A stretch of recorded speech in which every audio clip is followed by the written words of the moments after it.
Okay, good evening, everyone. Namaste. Welcome to the part two of yoga philosophy and day one. We've already done yamas, nemas, and today is the third limb of yoga, which is called asanas. So, asanas, which means posture,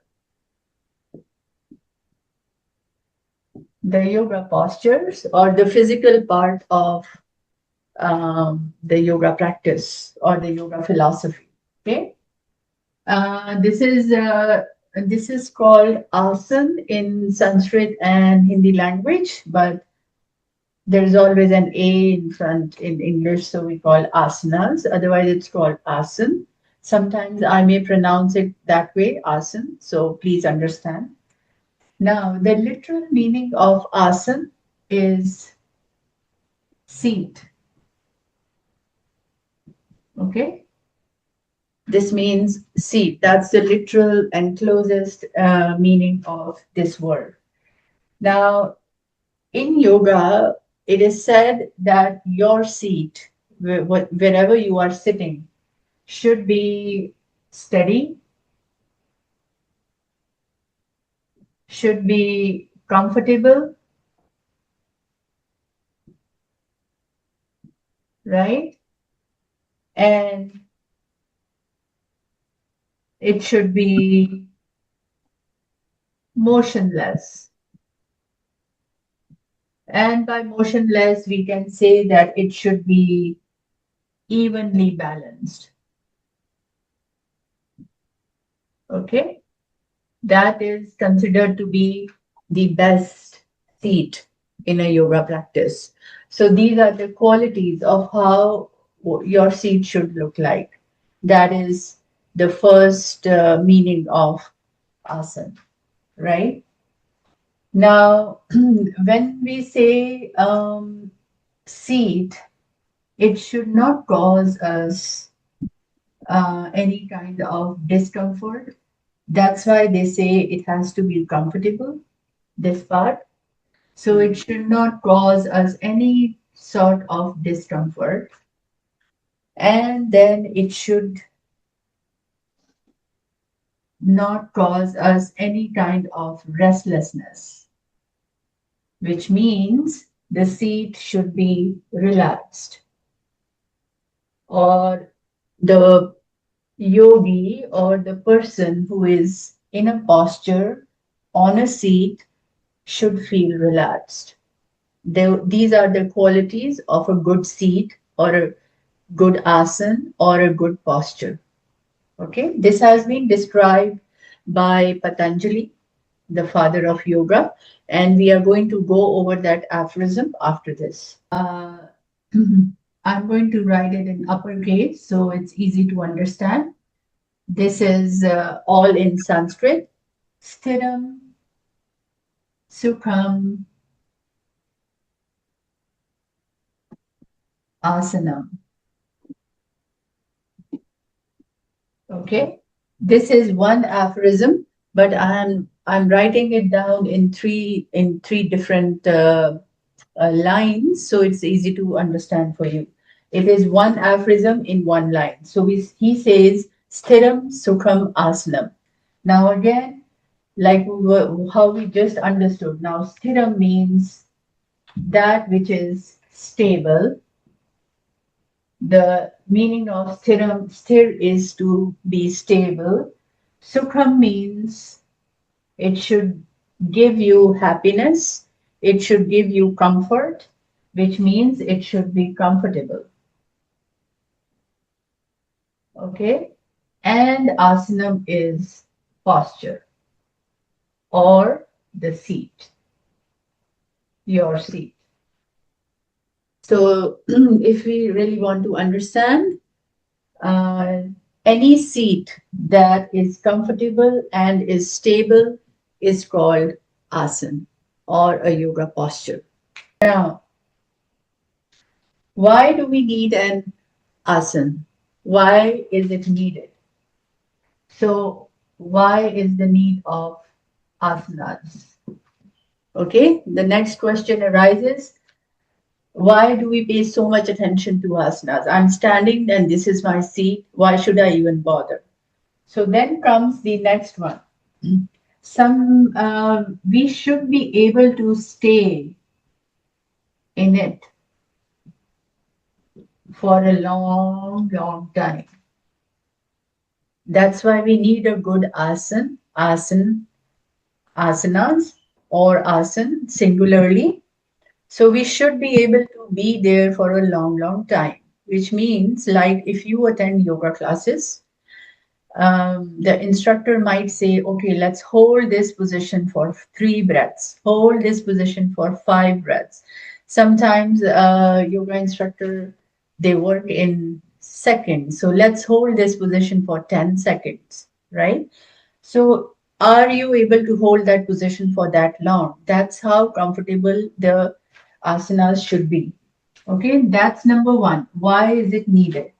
Second,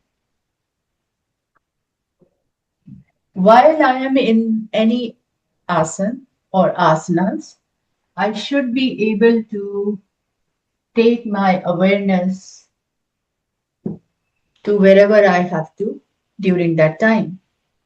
If I'm uncomfortable or if I'm getting distracted due to the unevenness or imbalance asanas, I will not be able to use my awareness in that moment. So that's why it is more important to have a comfortable, steady, evenly balanced asanas so we can use the awareness during that time. All right, that's the second one. Now, third could be it helps us to discipline. Discipline what? Both the body and the mind. So, a good asana will help us discipline the body and the mind. Okay, and with discipline comes awareness.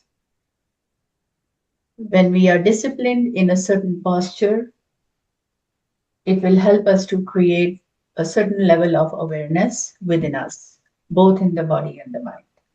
Okay, the fourth one will be it is going to provide stability, stamina. It will increase the stamina of the body and strength.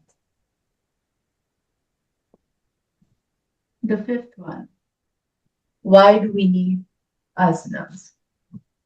In, increase the flexibility of the body. When we begin to use asanas in our everyday life, this is what happens. Increases the flexibility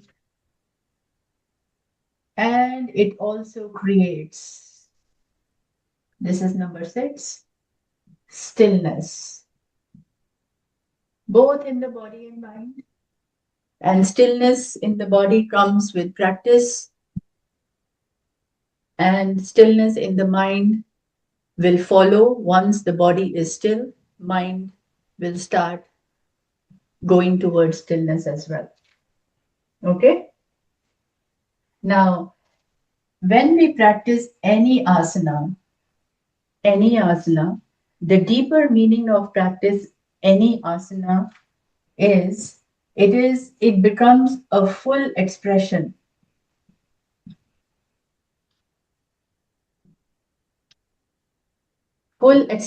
of the mind body integration. So any asana you are in a given moment with full awareness, with full comfort and steadiness, it becomes the full expression of mind body integration. So of asanas will increase the immunity levels in the body, will increase circulation of different parts of the body, right? Yeah. Oh, It will improve circulation in different parts of the body. And the most important, now we are gradually moving towards the next limb. It will prepare the body for the higher level of awareness, which we called meditation.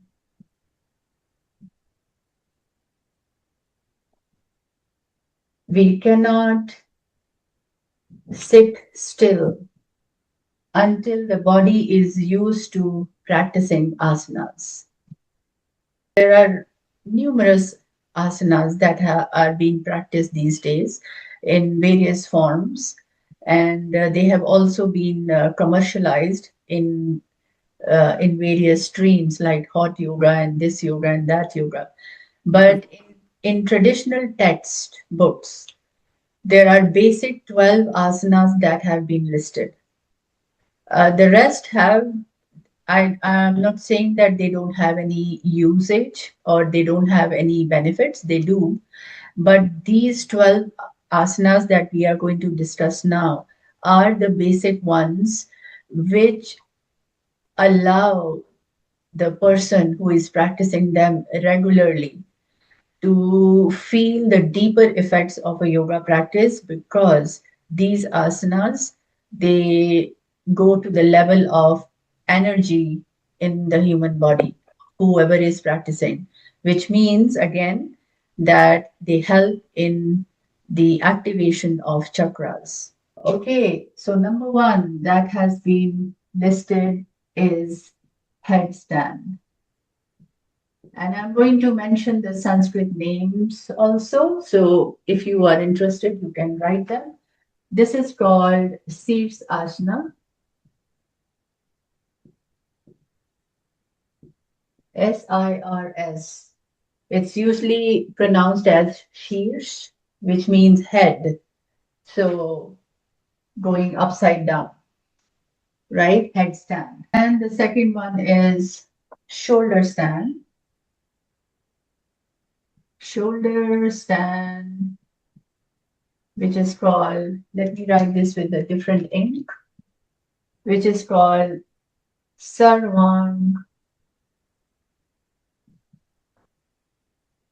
Asana. Sarvang. Now, Sarv and Ang, made up of two words. Sarv means all, Ang means body parts. So, this asana affects all your body parts. If you don't want to practice anything else, practice this hmm, shoulder stand. hmm. Okay. Legs up the wall, Vipreet Karni, is a modified form of shoulder stand. If you cannot practice shoulder stand, which you should not if you are a beginner alone, you should not practice that. Always practice legs towards against gravity, legs towards the sky. You can simply keep your body on the ground and flip your legs up towards the ceiling and stay there for 20 minutes, 25 minutes, Wow. right? Yeah. Okay, plow. All right. Plow or plow. Plow pose, and it is called Hal Asana. Hal, Hal Asana, like that. Hal means a plow, and asana is an asana. Okay. Now, number four will be fish pose. Hmm. Okay. Fish pose is called Matsya Asana. And Matsya in Sanskrit means fish. asana. Forward bend, which I'm sure all of you must have practiced at one point, Mm-hmm. and which is called Paschimottan.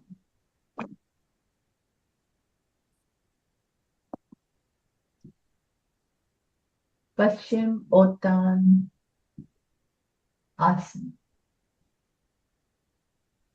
Now, Paschimottan again is made up of two words. Paschim means west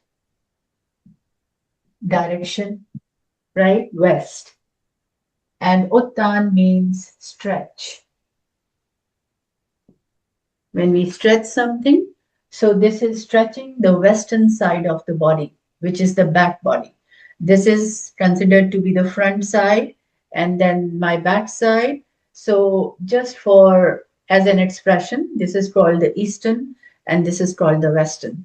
So stretching the entire western side of the body, the back body is cobra. It is called in Sanskrit bhujang, bhujang asana. Bhujang,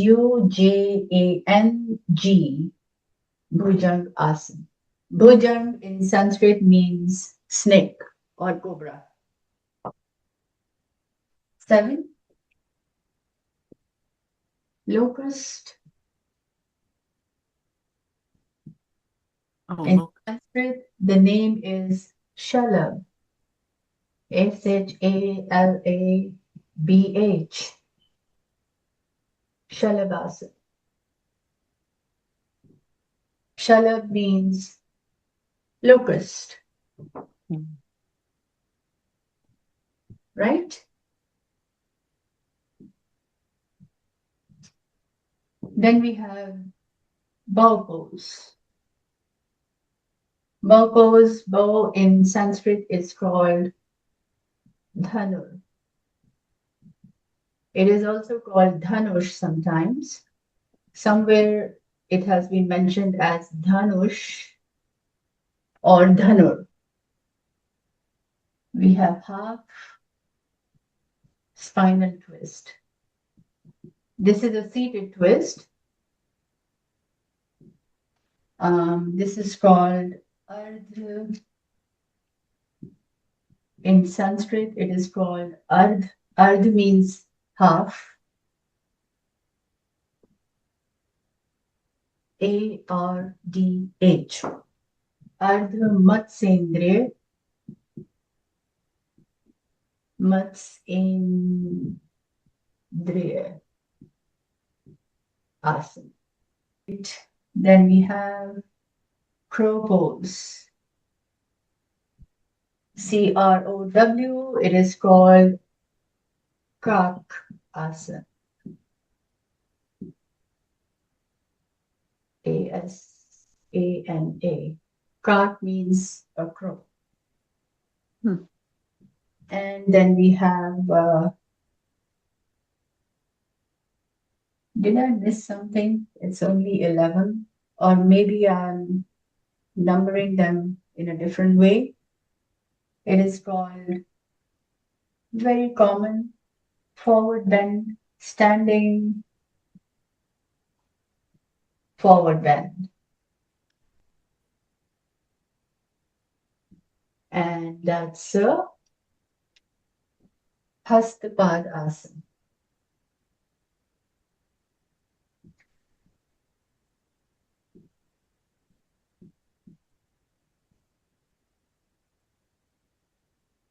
Hast means hands,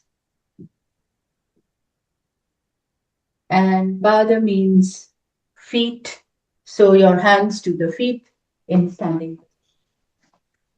Or sometimes it is also mentioned in a different way. It is also mentioned at Pad Hastasana. Both are correct. Either way is fine. Triangle pose. And it's called Trikon in Sanskrit.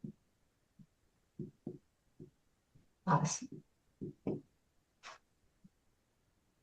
12. Supposed to be a short session, but we are very close to ending time. Any questions? Okay, let me stop the recording and then we can have a little chit chat. So, thank you very much on this day one of part two of yoga philosophy. I will see you tomorrow again.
next one will be flow.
mm, So I'm going to list those 12